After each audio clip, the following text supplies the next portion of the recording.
Okay, the first part of this video, I want to cover the topic of adding an image gallery. So this is perfect for people doing a portfolio site. But first I want to clean up this nasty theme that I have, and then I'm going to add a portfolio page. Okay, so I cleaned up the theme, just picked a different one. It's pretty simple, looks like it'll work for the demo. And then I am making my portfolio page, and what I'm going to do here is click on Add Block, and then here I am going to select Gallery. Now here you have the same choices just like you're adding a single photo. I'm going to go to the media library, and I'm just going to grab everything that's in the library. And what happens is when you click on something, it puts a check mark next to it. So you can just keep on clicking away. I'll even put this demo image that they have in here. And then I'm going to click on Create New Gallery right here at the bottom. And I can drag these around to reorder them.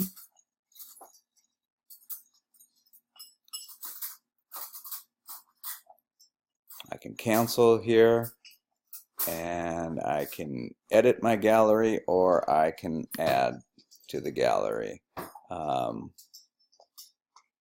If I was missing an image, I could add it there. Otherwise, I'll go back here to edit, double check that nothing's in the wrong spot. And I see that I do have some repeat, like this and this is the exact same image, so maybe that's one of the edits I want to make. Then I just simply click over here, Insert Gallery. And then from here, if I noticed a mistake, I can still even go back and edit just by clicking in here. Click the pencil, that would allow me to edit. But even after it's published, you can still edit. So I'm going to click on Publish just so we get an idea of what this is going to look like. And we may as well add our portfolio to the menu.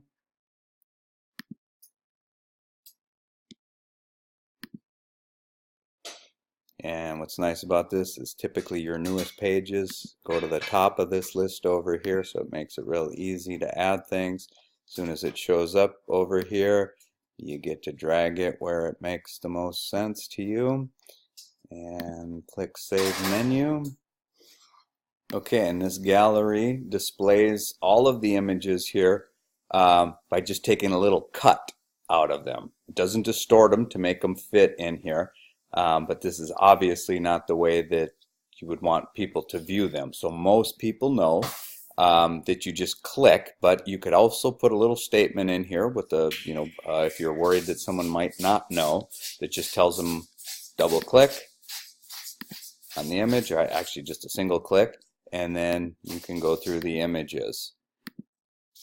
Now this is great for experimental purposes, and I highly encourage you to experiment a lot. Once you have an image in your media library, you can always delete them to make more room. But doing exactly what I did here, also putting in some images that you know are with a higher pixel count and a lower pixel count that are just images, gives you a pretty good idea. So what you want to do is view that on a big computer screen, look and see if you're seeing any pixelation around rounded objects, and just the overall clarity of it, and that'll give you a pretty good idea of what image size to make your portfolio pieces. But if you want a real consistent look, all of your portfolio pieces should occupy roughly the same amount of space. And I'll explain more about that in a second, but let me just show you like what's not such a great example here is, especially when you see this smaller one, like you see how much space you have that's wasted here on all four sides of it. You want to try to get so that it's fairly close to the top, not obviously touching right at the top, and they have some safeguards built into it. But then you can also see if the image is too big, it kind of wastes some space.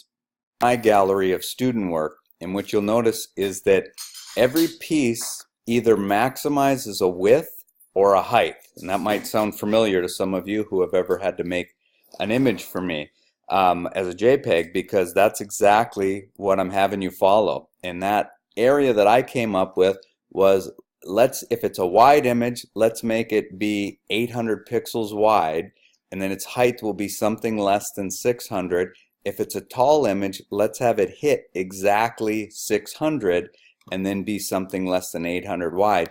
And you can see what that does is it gives it a nice consistency where if it's wide, it always occupies the same amount of space. If it's tall, it also occupies the same height. So there's a good example. There's two images that are taller, so they both are exactly lined up there. There's another one, there's another one, and then that one's wide, and I don't have another wide one, but let me see if I can give you an example somewhere else. So that's obviously a tall one. Now there's a couple wide ones coming up. So it takes up that width. Click again, that one takes up exactly the same width. There's a tall one, wide one, took up the same width as the other ones. So you're just giving your viewers a nice consistency. I'll give you a hint. What I would probably do today, but you can always try it out and see if you can't maximize it even more. I would probably go with mine just being doubled. So instead of 800 wide by 600 tall, I would do 1600 pixels wide, 1200 pixels tall. And that way you're taking advantage of the double resolution screens, and they will still look good on the high resolution screens. If you want to make a change to the gallery, you just simply go into the portfolio page and you make your edits. So you're going to bring this up, click on it to activate it, click on the pencil, make edits.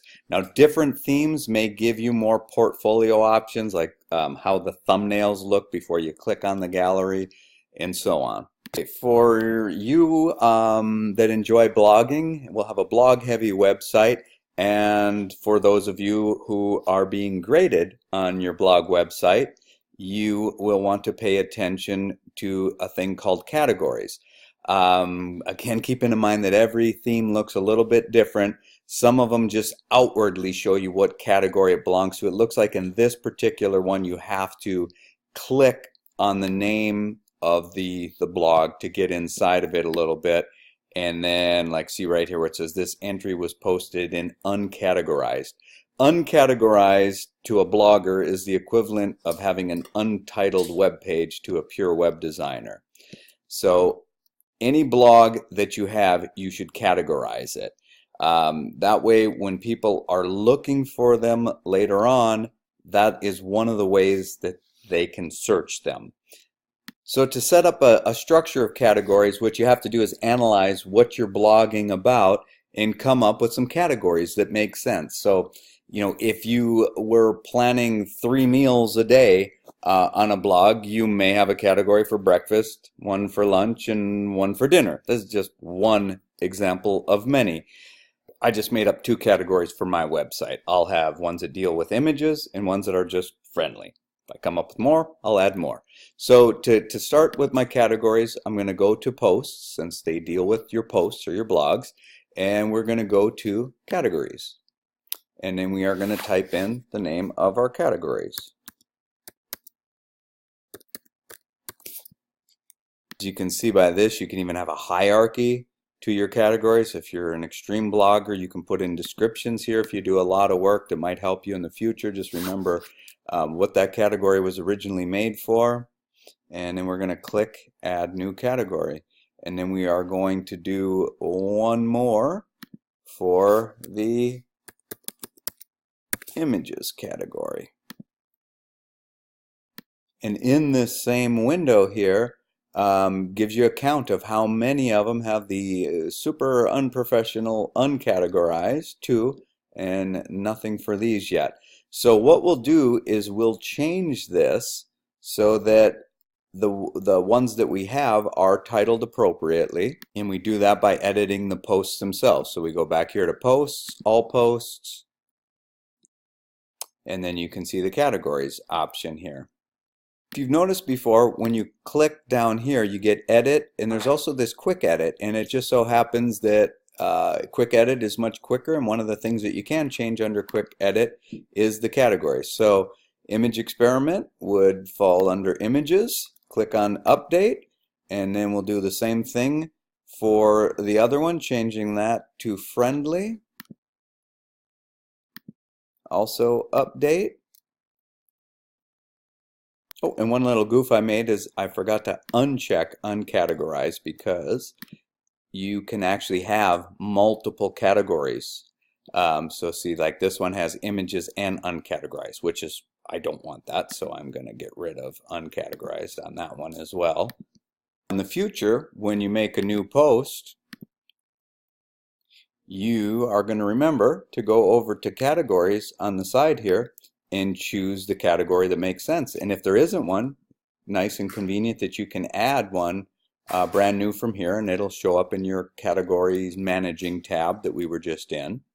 And then when the world goes out, looks at your website, they now see this, and on this particular theme, if they clicked on this and you had multiple ones under the category of images, they would show up there, because you can see this is the only one that shows up now. Also, you can add widgets that are search engines that'll allow your patrons to search by just certain categories.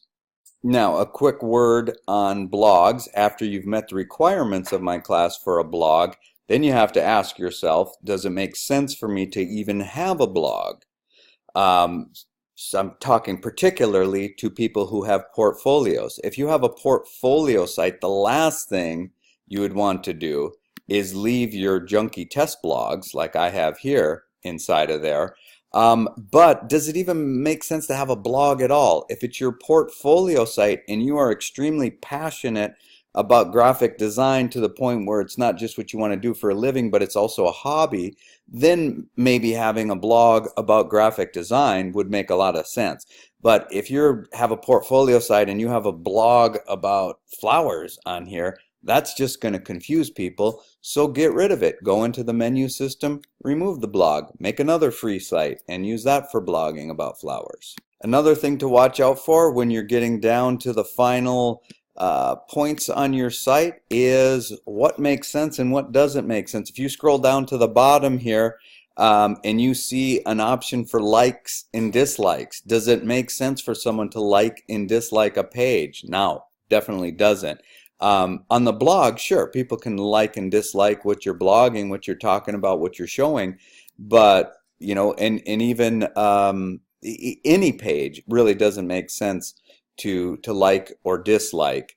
Now, sharing it on social media, that's up to you. You can definitely edit that. Okay, so if you did want to change where the buttons show, if you only wanted them on posts and not pages, then you would make that change here, which is under sharing.